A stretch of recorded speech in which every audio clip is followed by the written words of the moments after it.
wholesome, I'm sweet too way. nice not to drop it. Yeah, we're just little innocent little Christian boys, dude. We're very wholesome. Anyway, it looks like the match is ready to get underway, folks. As we're actually going to have England on England to open this one up on Dry Arabia. Oh, there's a mirror match. Nah, maybe it'll be interesting. Maybe we'll get a spin up in a different style. Or at least we'll get a very quick game. Because I feel like this is a mirror matchup that tends to come to a close very quickly if they both do the same thing. Yeah, this is a very, very punishing mirror out here, as we have Vortix on north in blue, and down south Capoch is going to be playing in red with the English. And I get the feel that this is something that helps Capoch immensely, because if you look at how the players prepared for Age of Empires 4 in the first 2 or 3 months, many players try to play 2 or 3 civs. For example, Hera was practicing with the Rus and the French and the English. Some others tried to venture into the Mongols, but it was basically 2 or 3 civilizations for every pro player that they actively practiced with. And that's what they were using on tournaments. But Capoch was different. Capoch was full on hardcore with the English. Like, he was playing English all day, all night. And it actually made him one of the best English players out there. So I kind of get the feel that this mirror matchup is actually something that favors Capoch quite a bit, especially with how exposed that gold mine is for Vortix. In general, how exposed the resources are for Vortix. Both of the forests are at the back, but everything else is just wide open in front. Yeah, this is actually a very brutal generation for Vortix. It's like worst case scenario. When you play Dry Arabia, when you're up against England anyway, you want that double tree line to be able to actually create that natural border, so the opponent has to skirt back and forth. So usually you want it between you and your opponent or to the side, right? So you have like this manipulation of resources. It's just not there. The only potential good news is like what stone is a little bit on the more aggressive side for Capoch to get, but that doesn't really matter that much. It feels like overall Capoch doesn't have any exposed element of his economy. So it feels like if we're talking map generation, definitely favors Capoch. Vortix is going to have to play a very kind of tight and aggressive style if he wants to control any of this game, because I don't think you can play defensive, not with an opening like this. Yeah, I agree with that. I can 100% agree with that. We have 2 scouts operating for both players out here. Looking at the sheep departments, it looks like Vortix doesn't have a ton underneath his town center. He's being trailed by a 5 on the scout on the north, 2 on the left side, so he's gonna have a decent supply to work with. Whereas for Capoch, it looks like he's a little lower on the sheep department, but he's going to pick up some from right next to Vortix's base. So looks like we're quite even so far, but with the way that Capoch's base looks like and the way that Vortix's base looks like, Capoch is probably starting from a tiny bit of an advantage here. Yeah, most definitely. And if you want to try and exploit the wood lines, like usually a big play for England is to shut out their opponent from their wood. I feel like you actually have to go quite a mile to shut Capoch out because of this southern wood line. Like if you look at the way it's stationed, if you're extracting on the west side, it's very hard for you to reach in and try to actually like exploit Capoch without investing 300-400 wood in a network outpost. And while that's a cool idea to think about, that you could actually eventually do that without much investment, you have to get that investment. You have to place that investment, and you're against another England player, which means he'll be reaching in those longbows and sniping you out as you try to cheese him out with outposts. It seems very difficult for Vortix to try and play around that 10-15 minute timer. I really want to see him focus on the mid area of the map, kind of holding there and then prepping for a later timing, because some elements of his base are beneficial as the game goes on.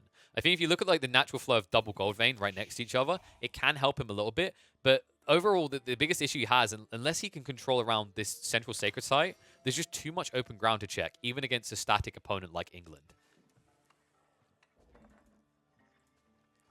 Right now, we got just 3 villagers on that landmark. For Capoch, Vortix is also building it with 3. This is one of the first parts of that delicate balance when it comes to building that landmark. How many villagers you commit to this?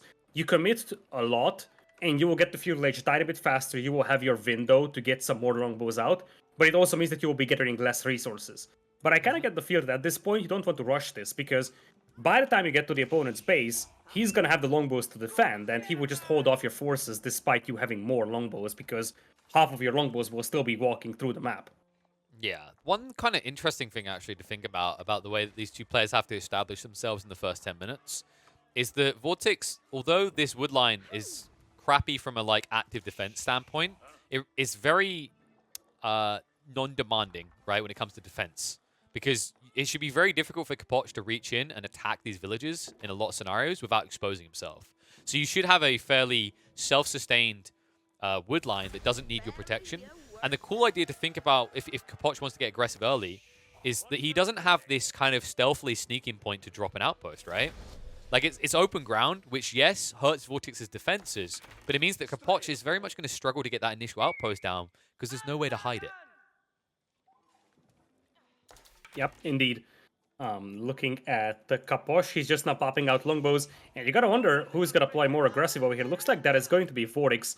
Love the way that both players are using their scouts really actively, because in this matchup, it is just vital to spot your opponent moving out of their base, because one good fight could easily swing the entire game in your favor. So you're really looking to just try to catch some of the opponent's army off guard, or just see a window that you might not be able to see without having a very active scout like that. Yeah, so one thing I'm going to be looking for in these fights as well is if one player uses line formation, the other doesn't. I've noticed Vortix doing it a lot in matchups where it's desirable. I feel like I haven't seen as much of it out of Capoch, but as you said, he specializes in England, so he has to kind of be aware of the power of this formation. I think like formations is still something a lot of players are figuring out outside of staggered formation, which is when you see big rocks being hurled at you from the sky, click the staggered button. But the line formation is fantastic when you have range advantage. So say, even if you have normal archers up against Yugnu, you should be using that tool. If you're longbows against anything, normal archers, whatever, once again, use the line formation. Even if you're longbow versus longburst, the fact that you're able to min-max the distance and essentially just pick your opponent apart and have him spend more time potentially running in, because if he's engaging you at max range with this formation that Capoch has right now, only a third of his archers are initially going to be firing. So the question remains, when are you using the wedged formation? When you want to let your troops die in smaller quantities leading to bigger quantities. Looks like Vortix will spot all those longbows coming through, but in the end, he's going to end up losing that scout. By the time he noticed those longbows, the longbows could just close distance, and Capoch actually got lucky. He just wanted to hide those longbows out there, and he accidentally bumped into that scout, ultimately killing it.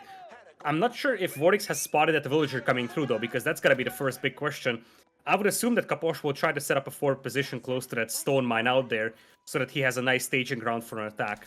Well, the problem is that Vortix doesn't have vision. If you look, Capoch is chasing his scout away right now, so he understands that he has a certain amount of wiggle room that he can probably move up without being seen and drop an outpost. And he's going to try to get as close as possible. You can see he has vision over this battalion. And for the moment, he's going to engage, and the numbers right now are even. Even on the home field for Vortix, although Vortix will eventually take the lead, Capoch is going to get a good trade for the moment. The scouts are even moving in. That actually might make a little bit of a difference here. Would make even more of a difference if the intended mechanic for melee engaging for range actually worked. But looks like Villager will back up. Not enough damage. Oh, 2 health. He can't get close enough anymore, so the Villager will survive. Important detail there for the moment. But look, Jason, scout moves in. Villager will be cleaned up, and Capoch not able to get that foothold we were talking about before. In fact, I'm surprised he's even starting around trying to do this anymore. I mean, the scouts are even engaging. I feel like you're going to lose the remnants of your longbows, and then you'll lose the scouts as well. And all of a sudden, Vortix not only just taking control of the game, but then follow up being handed control. I feel like Capoch could have at least pulled these archers back and at least tried to curb the bleeding, right? But instead, it's just numbers going the way of Vortix. In fact, if we look at the military right now, yeah, Vortix up by 3 units in terms of kills. Yeah, I get the feel that Capoch overestimated his scout's capabilities to just draw away the arrow fire of the opponent. And as you said, that villager being lost is definitely painful, and this is what we were referring to at the beginning of the game, that oftentimes it's defender's advantage here in this mirror, because they are making the exact same unit, but Capoch takes a lot more time to reinforce this, and without a tower to support him with the network of castles bonus, it's impossible for him to have an advantage in this battle, and ultimately it will just be a trade of archers. Something that Vortix was able to win. Blacksmith coming out at the same time for both players.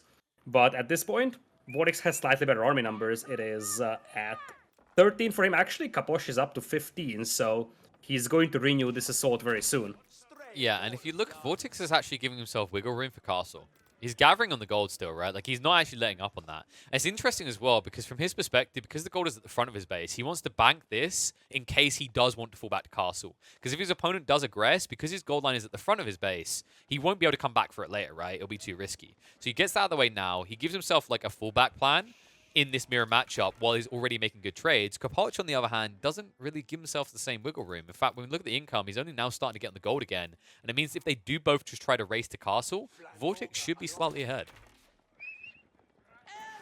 Farms already being added here by Capoch, which obviously will be a big investment at the beginning. This is something that you don't really want to do early on in mirror matchups because ultimately you start adding those farms. That's a big amount of wood invested into those, and it needs some time until it pays off. But given the fact that Capoch is not getting pushed, this could actually work out well for him because for English, those farms return their investment very fast. So if Capoch isn't getting pushed, he isn't really going to miss the amount of wood that he invested into those farms anyways, and he's going to have a very well-working food eco here. I think his farms... Oh yeah, those are actually very well-placed farms. Shame that that house is actually blocking that side.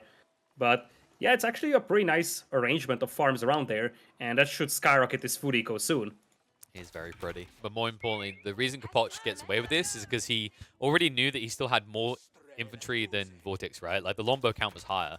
And that's why he feels like he can get away with this. It is pretty cost effective for England. You have to remember they get that 50% discount. So the price of these farms is pretty low. It's only 37 wood. Although you are missing out on these longbows, as you said, it gives you that long-term scaling. And also, this fight is fairly even. However, Vortix does get the opening kill because the scout moves in, giving vision. Trades start to occur, and the scout will be able to keep eyeballs on all of Capoch's troops. Right now, Capoch is slightly ahead. Vortix is not reinforcing quick enough. The only good news is they're both microing evenly. They're not trying to split off for additional targets, but eventually Capoch will end up with 1 or 2 troops left over, and Vortix should be drained dry. In fact, he's even sniping out the scout, something that Vortix is not doing the other way. Yeah, sniping down the scout would be valuable because, as you said before, part of the reason why Vortix was able to spot that army is that scout, and it looks like Capoch, for a moment it seemed like he was going to let it get away, but he's going to take down the scout. That's a vital thing, and now Capoch will launch a counterattack.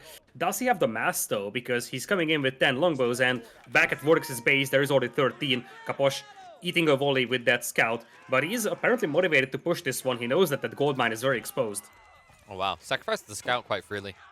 Longbow count now in favor of Vortix. I think Capoch is he's doing this intentionally just to force Vortix to reinvest.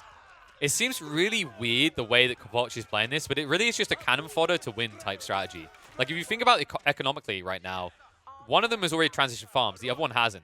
But yet, Capoch keeps matching the military count and keeping Vortix behind him while having those farms already down. So Capoch has better scalability in the coming minutes, and it means he can kind of just get away with stupidly throwing these units away. I say stupidly, it's not stupid, but it looks that way, right, when you watch it from like a third-party perspective. Absolutely. At this point, for him, even trades are fine because he already invested into his farming eco. So if you look at the resource income, that is a much better food eco for him working. Food ecos are slightly better for Vortix at this point, but Capoch is trading off archers rather evenly over here. Looking at the upgrades, those are identical, so both players have the attack and defense upgrade already on their archers, and Vortix is actually trying to pull back those weak archers now because with such low numbers, it suddenly becomes a very delicate micro of trying to pull back your weakened archers and heal them up later. Yeah, I think it's a little bit too late to say you care about the well-being of your soldiers when there's already 100 dead beneath their feet. We really care about your future, guys. So yeah, you'll pull them back for the moment. He's getting decent trades. Vortix needs to retreat. Vortix is trying to buffer his economy. If you look over the west of his base, he moved out with a very greedy pocket eco. This is very effective in this matchup. All tension is right now on Vortix's primary base. It's unlikely Capoch is going to check elsewhere. And to be honest, in this situation, Vortix has good info on what Capoch's intent is. If you look at the back of the base, Vortix knows how many people work in gold. And, well, he's a good math boy. I believe he does. He's a programmer as well, right? So he understands how quickly 5 villages would accrue the required amount of gold for a tech up, and thus he knows when his opponent is prepped and ready to start castling up. Capoch gathered 600 gold, and now he's off, so that's a clear plan that he just wants to get up to Castle Age and doesn't even want to get any more gold banked up. And one thing that you mentioned, indeed, is that Vortix is moving out to the hunt on the left side. That's something that you can do quite easily in an English mirror, because the English are basically the slowest moving civilization of all when it comes to feudal age warfare. So it's very difficult to punish your opponent for such an exposed hunt, potentially a gold mine out there, in case the primary one is being denied. So this is something that Capoch could also think about, move out for his hunt, and that way delay the additional farms. He has double hunt as well. It's kind of weird. I'm not the biggest fan of the way Capoch has played this because I feel like he hasn't scaled his farms further. And he hasn't played into the game, as in the hunting, which would be really good for him. But if you look at Vortix, look how many farms he's already got down, what he's sustained here. Now he's moved off to the deer as well. And the other important detail is look at this outpost drop now. it means that Vortix can more efficiently trade. He doesn't have to invest as much in a military force, and we see that very clearly when we look at the numbers. Vortix is about to make castle, and the cool part is he's staying on the gold because he's probably looking to pivot into either man-at-arms or knights after cracking the castle age timing, and Capoch has shown no inkling to go towards these barracks, so he won't be prepped for this at all. Yeah, it looks like Capoch wants to go for that timing push, but as you said, there is already a defensive tower out here for Vortix, so the best thing that Capoch can accomplish is just trade armies at this point, although it looks like Vortix might even be jumping on that villager trying to snipe it, because stopping that tower would help so much stopping this aggression. It looks like Vortix will take this fight. He has the network of castles as opposed to having none from Capoch, and this is a great fight for Vortix. Yeah, this is a really bad trade for Capoch. He can't do this anymore. He's been getting away with it because we talked about how he had the lead. What he doesn't know, because his scouting vision hasn't been on point, is that Vortix almost has completed the castle age. And once he gets that news, Capoch is going to feel helpless in this game. Yeah, that is just so tough for him at this point. He's trying to force this fight, but I mean, it's fairly obvious that his army is at this point weaker. Even with better numbers, it would be difficult for him to fight this one. And as Castle Age kicks in for Vortix, he's going to have access to knights. And as you said, in English mirrors, most of the players are just spamming longbows for a long time. So really, there is no incentive to go for spearmen. And that leaves you completely exposed to all the knights. And if you ever doubted that, have a look at the state of Capoch's base. He built an archery range, right? It's hidden behind the council hall. You almost can't see it. It's there. But then also, he needs to invest in more farms. So he really doesn't have the wood surplus long-term to now invest in, like, double racks. It means that very easily, Vortix could drop a stable and catch his opponent off guard. But instead, he's going to rely on the racks. This is absolutely fine. Man-at-arms crawl into siege weapons because he already has the blacksmith. Could be fantastic here. And I feel like Capoch is in dire straits. It doesn't look like it right now because he's posturing outside his opponent's base. But it's almost just like this weak person pumping their chest out, right? Trying to look Giga Chad and buff. And then kind of like the chubby kid who actually has a lot of muscle, he just hasn't toned it, one punches you out. And that right now is Vortix. He's prepping to just one punch Capoch out of this game. And all he's waiting for right now is the tech upgrades. Exactly. There is no veteran longbows on the way right now for Vortix. Neither does he get the ranged attack or defense upgrades. Instead, he's just switching into men-at-arms. He doesn't need to sweat this one that much. He's got the second Town Center going with the King's Palace, so he can just sit on that already existing lead, knowing that Capoch is nowhere close to Castle Age.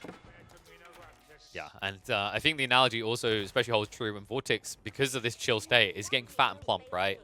He's getting bigger and bigger. He's scaling better and better. But look what's been spotted. Oh, no, no, no. They're on the gold. Capoch was suspicious. He's like, there's no way he could have done this on farms alone, right? No, there isn't. However, look what the villagers can do. They can defend themselves. They turn around. They fire straight away on the snitch. And Capoch not able to find that maximum value, only sniping out one villager. And now the arrival of the veteran longbowman might scare him. He does have the numbers in his favor as Team Red. However, Vortix now has the quality with those veteran longbowmen. However, running them in a Congo line of death one by one isn't a good way of keeping that advantage, as he's going to be chased away. By the way,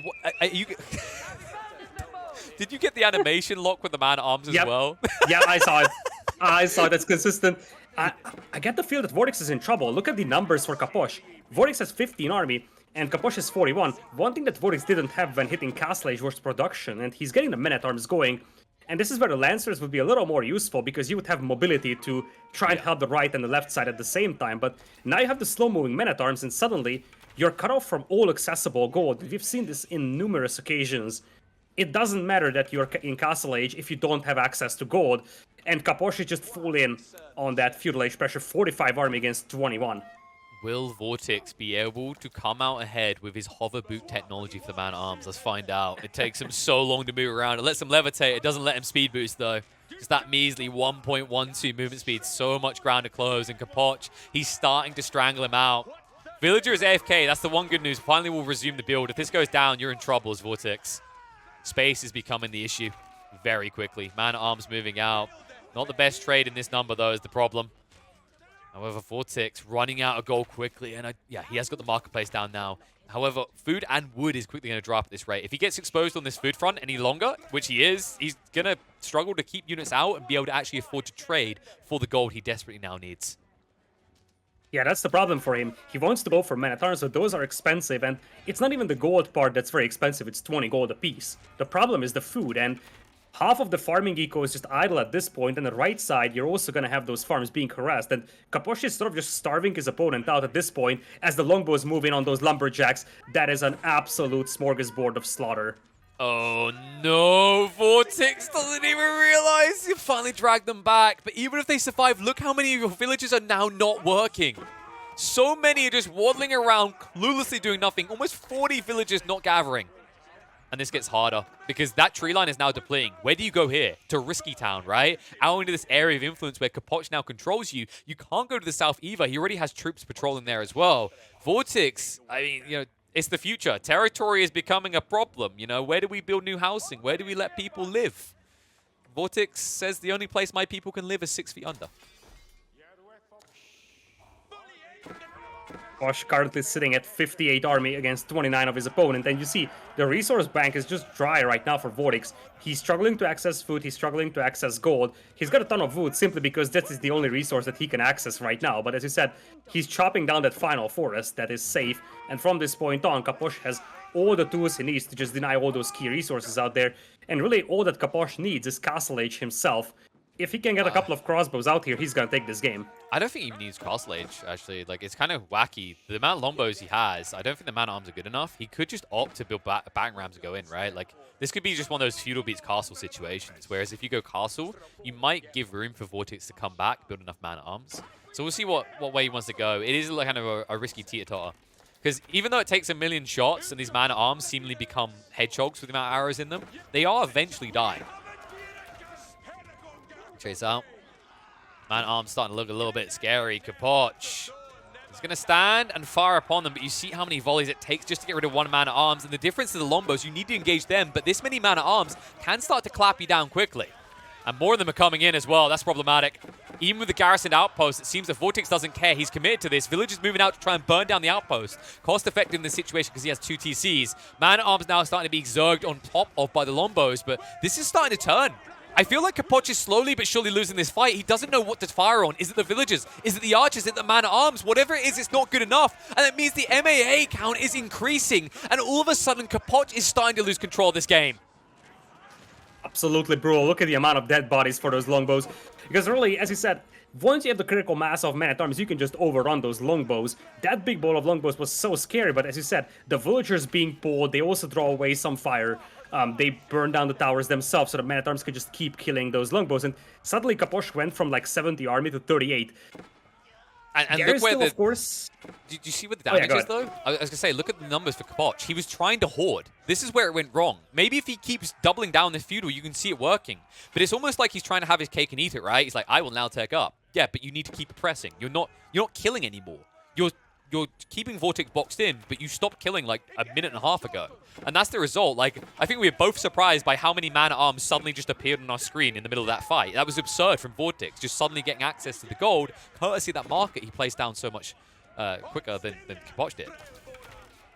And you see, now you're seeing feudal age man-at-arms come in here for Capoch. Oh he changed his mind. He wanted to go to Castle Age, but now he's realizing, okay, I'm in trouble. The problem is that there's just no room for recovery now, because I feel like it would have been probably better if he just tries to get up to Castle Age and tries to get some crossbows on the battlefield, because now he's going to be out-teched. Men-at-arms and longbows is the unit composition for both players, but Vortix has Castle Age techs on them, whereas Capoch doesn't. Yeah, I'm pretty sure the chant of war for Vortix's man-at-arms at this point is Zerg. Zerg, Zerg. It's just working, it's just non-stop. Right? No longer are they cannon fodder. That's the thing about the difference here is not just the quality, it's the fact that like the damage and the health means that Capoch's units really are just cannon fodder now in these early man-at-arms. They don't kill. Whereas when you look at Vortix's troops, these man-at-arms are doing damn good damage to the longbows, courtesy of the lower health compared to the vet longbows, and the fact that they have more damage than these early man-at-arms. And you can see how relevant it is. Like, look how quickly they get picked apart. This is why early man-at-arms and Vanguard man-at-arms barely ever worked, because of that detail right there. It's irrelevant when you're up against vet longbowmen. And Capoch, although he hasn't tapped out just yet, you have to wonder what the game plan is at this stage. Because he really is starting to fall behind. He's trying to tap the gold as quickly as possible, but he no longer has the influx of resources to see his way to castle. And it means that now that he's pinned in his base, Vortix can start to expand out. And he's been waiting ages, because when you look in his base, think about how many of these villages were clustered, not efficiently gathering. Now look at the farmlands back there, safe and gathering at all times, and increasing the troop count for Vortix quickly. Patience is paying off so well for Vortix. He was under a lot of pressure, but The key thing was that he waited long enough for a critical mass to pile up, and that's basically what decides the outcome of these battles. If you go prematurely, you will just lose your entire army and lose the game. But he waited long enough to have a big enough army to clean this one up, and as you said, men-at-arms just soaked up all the arrow fire, and now the longbows finish things off. And Capoch, he had to invest all his resource bank into getting into this longbow mass and a couple of vanguard men-at-arms that he has, but those Castle men-at-arms will just perform a lot better, and they are doing that without clad armor, I think. Yeah, I don't think they actually researched it. I mean, the amount of fire they take, the fact they're blue, this is basically Sonic the Hedgehog, right? Because they're covered in quills, they're painted in blue, and they are the hero of this game right now for Vortix. They've kept him in it. They've given him so much space, and although they lose the troops, look what's happening back in his base. Because he reaches new wood lines, because he has so much food operational, he's prepping so many racks right now. And the damage is already done. Capoch doesn't have this scalability anymore. He reinvested and doubled down an army. Look at his current resources. He's nowhere near ready for this. Then look at the income per minute and try not to scream, as Vortix is tripping up on the food count and ahead in everything else. Exactly. At this point, as I said, the moment the pressure was relieved from Vortix's eco, that's just going to skyrocket 2,000 food per minute.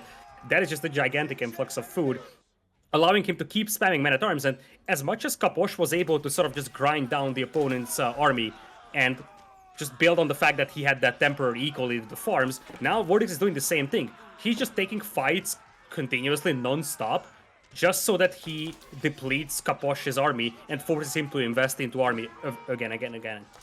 Nope. Victory will be claimed upon the bodies of thousands of soldiers, but in this civil war, Team Blue will come out ahead as Vortix will take game 1. Oh, what a game. So back and forth. It was really impressive. Like, there was definitely a moment where Vortix looked like he was all but out of this. But I think the issue comes down to Capoch's reluctance to push. In fact, if you just check the timeline, you'll see exactly this. There's a huge spike for Capoch, and this is your continuous go time, right? That sync right there, that sync is him starting to save up for Castle. I think that really hurt him in this game. I think you've already kind of doubled down on this idea of, like, choking your opponent and essentially punishing him for trying to have his cake and eat it. But then, ironically, after you try to punish your opponent for having his cake and eating it, you decide, I really want to eat some cake. But I need to get some cake too. And all of a sudden, you're in the same situation Vortix is in, but this is 5 minutes, 3, 4, however minutes later it is, right? And it's just way too late at that stage. Like, Vortix at that stage, he's got all the tech upgrades required. He's got a decent amount of units standing by. He has enough surplus villages that he can kind of throw them away as cannon fodder. And I think Capoch could have easily won this at like the 24, 25 minute mark if he just kept pushing out troops and dropped 1 or 2 rams. But instead, I don't know, maybe he just looked at Vortix's troops and went, wow, they look so pretty and shiny. I mean, veterans, normal man-at-arms, damn, that's the dream. I've got to have that. And the dream becomes a nightmare quickly as Capoch loses this one. And with that, we will go to the home map of Mr. Capoch, which is Danube River. We've discussed this right before this set started, because Vortix does have Delhi's Sultanate available here for this map, whereas Capoch has something else on his mind. He has picked Chinese. Now, Vortix banned Delhi from him, so it wasn't an option. French, Delhi, and Mongols were banned from Capoch, so he decided to go for HRE, Chinese, Rus, and English, only missing Abbasids. What do you think he's going to go for? Rus as an option? Well, I'm, you know me, I'm like deeply analytical, very big brain. It's not that my job is just to yell very loudly and excitedly. So being very big brain and swollen brain, and definitely not just waiting to load into this game, I think that both players are going to go for Rus, and it's going to be a mirror matchup. And you're right about that, but I got the feel that you cheated a tiny bit because the lobby is already up. Whoa! Maybe. Yeah, you might call me on that one. Yeah, I gotta be careful with those accusations, you know? Yeah. Don't make me report you to the commissioner. We don't have a commissioner. We can't afford a commissioner. But no, yes, I mean, Rus on Rus matchup, it's going to be a funky one, because I think, like, Rus, if I had to, like, point to one civ that I think is interesting for mirror matchups in terms of diversification of choice, I think Rus is probably the one. I think, like, right now, because people are still trying to, like, sift through the crap and find the gold after the nerf to horse archers and being reliant on them so long, there's still arguments about what is optimal for this civ. So it's quite possible that in this matchup between Vortix and Capoch, we could have very two differing approaches, which could lead to a lot of transitions and what I like to call the activate my trap card moments, right? where you go, I activated my trap card. No, I activated my trap card. And it's just literally them switching, horsemen. Now I'm going to build spears. Now I'm going to build archers, right? And all of a sudden you get a really kind of crazy feudal age aggressive game. And I think that's what we're going to be looking at here. I think both players are going to be playing hard in the feudal. Did you say it was Highview? It's Danube River. Danube, sorry, yeah, Danube. Danube River could actually, yeah, I think they're going to play hard into the aggression. I think there's going to be some interesting plays around the waterfronts. What I'm looking to see is if any player is able to exploit wooden fortresses in the early game. Because I think one weird part about playing Rus on Danube, and why it's not that popular is that one of the big details is that river, right? No duh, it's called Danube River. But one big counter to the river plays is outpost placements. And one of the hardest things for Rus players to do in the early game is spamming outposts because they cost 75 wood extra, which is nuts when you think about it in early game economy. And with that, welcome to game number 2 in this best of 3 between Vortix and Capoch. Match point for Vortix. He's going to be using the Rus on the right side in blue. Left side is Capoch playing as the red Rus. And the first thing that I think all of us will notice is the forest placement for Capoch, which just forms a perfect natural barrier down south. You can't ask for more than this here from the map. Yeah, you can. You can ask for one to the north as well. But I guess this is okay. Now, the question is whether it's going to come into play, really. I think the Rus on Rus engagement, a lot of it's going to play around these river crossings more than anything. Expect players to palisade them up very quickly. Very powerful for the Rus as well. Remember, they use fortified palisades, so a lot more bulky. One interesting thing to kind of talk about, because it's something I thought really deeply about, is Danube River has this very kind of warped construct to its balancing in the placement of these players. So one player has been centralized and the other one has been pushed back in the corner. And I think being a central player can be advantageous in these mirror matchups because it just gives you a more aggressive position to posture yourself from, while also having the safety of falling back further upriver and further up land. Meanwhile, Vortix, if he comes under early fire in this game, he's going to be fighting tooth and nail to move forward. There's nothing behind him that's that valuable. Yes, there's gold veins in this situation, but if you talk like real estate, long-term expansions, he hasn't got this safe, giant chunk of land behind him that can establish a whole new base like Capoch does. It's a really weird balance point of Danube, and I wonder if we'll eventually see it kind of addressed, because I do think it lends itself, at least in mirror matchups, to the player who starts centralized. Vortix did something that's extremely important on this map for Rus players to do, and that is head towards the middle and pick up the wolves there. On this map, in that middle sacred site area, there's always at least 2 or 3 wolves spawning, so it's a guaranteed amount of gold for you. So whenever you're playing Rus, you pretty much just go there straight away and pick up those wolves, and that's exactly what he did. That's part of the reason why he's already at 200 bounty. He hasn't even started killing his deer yet, so he has the advantage over Capoch, as both players have 2 scouts working for them, added from the town center, because if you go for the early dock, you can't afford to go for a hunting cabin as well. So you kind of got to make the decision. Do I make my dock fast and just give up on the hunting cabin, so I have to make a scout on from my town center? Or do I make a hunting cabin, but then I delay my dock quite considerably? Yeah, and you'll see like the dock placement from Capoch, he went very defensive. Like we said, you had the choice. You can either be very aggressive this or you can be defensive. I think Rus lend themselves to this more defensive opening just because like you have a dynamic military force, right? You can convert your fishing boats at any point. One cool ramification of this generation for Capoch is he can actually justify guarding the river crossing with an outpost that we said is difficult for Rus to do because it will buff his wood line. Like you can see where he's extracting right now, he could easily drop a wooden fortress right next to the river coast here, and that would actually prevent a lot of aggression from Vortix if he somehow sneaks across the map with his own aggressive force. Yeah, that's a great point, because indeed, with how expensive wooden fortresses are, you don't just want to drop them all along the shoreline because they're quite expensive, but if there is some extra return value, like being able to boost your lumberjacks anyways, that could be interesting. Or even more appealing could be the idea of going for a Kremlin, which is something that we have seen from some Rus players. In particular, I think Marine Lord had a set in the Winter Championships where he started using the Kremlin on a map like Confluence for something very similar, sort of control a river crossing or just a certain area of a river with the Kremlin. So one interesting thing I was looking to see if it would happen, but I doubted it just because of the nature of Danube River. Something I've witnessed, I believe it's Kazva done it. I casted a game where he was playing against the HRE, right? So it's like, is it a civ that's not going to be present early on? And you can argue Rus can kind of be that way. He actually outpost rushed with the Rus.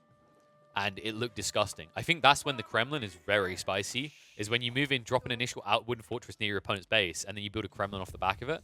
But I doubt we're going to see Kremlin this game. I think like the dynamics of the waterfronts make it too hard to get in quick enough, so it should just end up being a very easy choice of double Golden Gate in this game.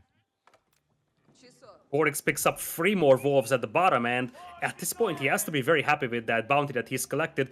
Capoch is still stuck on that tier 1 bounty with 195 only, and he's been looking for wolves. He finds one over here, and he's got a bunch of sheep trailing him too. So over time he will be able to get the bounty required. But his opponent, Vortix, is already at tier 2, as Vortix keeps the scout alive. That's vital, because this way he doesn't lose the 2 sheep trailing it. But Vortix is already at 270, and he's got some more wolves being brought in. He's not going to stay alive. The wraparound. He's going to grab the sheep, and he's still got the wolf. Oh, Capoch. You dirty, dirty boy. That's nice move. Yeah. That's a beautiful move. I mean, if you think about it logically, like, he's definitely easily secured his tier 2 bounty at least now, so that's a really good situation. And I think Capoch needs every edge he can get. He was always going to be slow on this tech up because he went for the dock first, whereas Vortix delayed it. But to be honest, I'm impressed by the fact that Vortix caught up so quickly and now is exceeding me. In fact, if you look at the fishing front, they're even, right? But Vortix was definitely a little bit late with this dock. And the important details when you think economically as the game goes on is, have you had a look at the relics situation? This is... yeah, quite unfavorable for Capoch, if I may say so, although he's got one guaranteed relic behind his base, to be fair. So, yeah, the relics are situated closer to Vortix, but he's got one that's rather safe from Vortix. And this is a detail that's going to be interesting to see. If Capoch, because if we look at the vision situation, he's scouted out most of this map. He knows where everything is.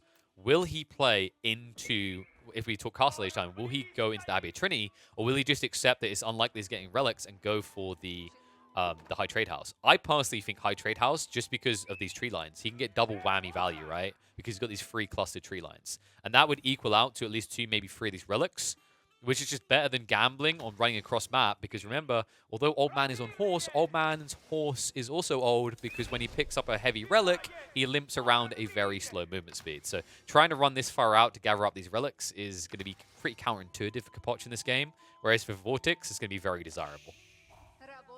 Yeah, I can agree with you. The thing is that that one relic is almost guaranteed for Capoch behind his base, and there's quite a lot of risk involved picking up those relics down south, so you might as well go for that High Trade House, because not only is it going to give you a very nice gold trickle when it's close to 2 forests like this, that's going to be easily 2 relics worth, but you will also have infinite deer to work with, which is going to push you to tier 3 bounty, and of course, you will be less reliant on your fishing eco, which could be pushed any moment. Looks like with the walls in the middle, no one is really going to push the opponent's fishing eco, so a bit of a gentleman's agreement not to have any kind of combat going on. The only casualty was that one scout before, I believe. Yeah, I think like the problems with trying to like harass fishing economy early on in the Rus matchup, we already highlighted the cost of wooden fortresses. That's really detrimental. There's another interesting relevant factor to consider here, is that usually when you outpost spam, you try to lock a person off at either the gather point or the drop-off point. And the problem with the Rus is you actually, like, even if you can't really target the gather the drop-off point because they don't need to drop off. And if you target a gather point, I'll just move to a different one. So, like, usually in that situation, the play, say you're up against China, is you drop an outpost next to their dock because they'll always come back and you'll snipe them out as they do. You don't get that option against Rus. They'll just move away. And you would have wasted 175 woods. That's why I don't expect to see any wooden fortresses on these central islands, despite the fact that Danube is very much outpost heavy in terms of like the priority of it on this central island. Vortix is on the way to Castle Age with the Abbey of Trinity as expected, and the big question remains, what exactly is Capoch going to age up with? The meta is the Abbey. The more reasonable decision here would be the High Trade House, and he's going up with the Abbey. This is what I was a little afraid of for him, because, you know, you always get that feel in yourself that, hey, do I want to play off meta with the High Trade House? And I feel like many of these players, especially the people that don't spend a tremendous amount of time playing either this Civ or just the game, don't necessarily appreciate how powerful the High Trade House is. And, you know, Capoch is one of those players playing time between AoE 2 and 4, so he might have not seen the High Trade House enough to appreciate its value in this situation. Yeah, I think the big issue in his mind, actually, like, one thing that really does very clearly kind of come into the thought process when you're playing Rus on Rus is the unique upgrade text that you get in the Abbey Trinity, right? The Saint's Blessing ones, they're very powerful. So you've got the Reach one, and you've also got the increase on damage further. Both of these are very important in Rus on Rus matchups. It's something that a lot more players have started to switch onto. It took a very long time in the Horse Archer meta for people to realize how powerful those techs were. I think Lucifron was definitely one of kind of like the trendsetters with that. He led the way on rushing towards those techs, even sometimes for going projectile type techs to get it a little bit quicker because they're quite pricey. But yeah, improved Blessing and Saint's Reach is absolutely phenomenal, especially when you talk about these bigger armies. And I think that is the paranoia in Capoch's mind. He's like, if we get to big fights and he has the Saint's Blessing Reach and he juices his whole army by +1 damage, I'm just going to lose because it's mirror matchup. Yeah, that's a great point. It's a difficult decision for him to make because, as you said, if he doesn't do that, he's going to make his army weaker. But if he does do this, he's potentially going to expose himself to having lower amounts of relics. He's trying to block the escape of that scout, but that's not going to happen. When you're so big brain, you actually just, your whole brain just explodes in that situation. You counter yourself. So yeah, knights are going to engage with each other. Oh, that hurts. Capoch hasn't upgraded his knight yet. So yeah, that hurts badly. He also suffered from recharge, and he didn't charge in on the opponent's knight, so took quite a bit of a beating. So yeah, it's a big decision point at this point for Capoch, because now he's in for a relic war, and that's going to be very difficult for him to win. So it's sort of a pick your poison scenario. Are you going to fall behind in relic, or are you fall behind in army quality because you're lacking those upgrades from the Trinity? Yeah, and it's like, you can talk about, oh, it's amazing to have this half cost of monks, but like that's a small side benefit that complements everything about what makes Abbey Trinity good. The problem I have in this is that your timing is so behind Vortix that your whole monk behind, and you're seeing the impact of that, right? Like, he's trying to ride forward, and the other issue is because he's doing this close to the other monks, this is feedback info. Vortix understands this. He can move his knights across. And he has enough knights as we see the move now. It means you're never really getting these relics now as Capoch, because you already lost the initial trade. You took too much damage on that one knight. You failed to upgrade quick enough, and you're playing on Vortix's side of the map. This is where that ripple effect starts to stack up. And all of a sudden, I could easily see a situation in which Vortix grabs every one of those relics except the one safely in the back of Capoch's base. Oh my god, he's butchering villagers as well. Yep. He's been killing villagers here. I mean, like, yeah, I can see where Capoch is coming from. He's probably obsessing over the south like I was, where there's a fight going on. But damage done on the eco front. Capoch now 3 eco units behind that of Vortix, and a lot more villagers than that were butchered on this gold line. Wow. Yeah, I love that he pulled away the knight, and he's just waiting to jump back on it. And that's the level of distraction that the Vortix has been working with.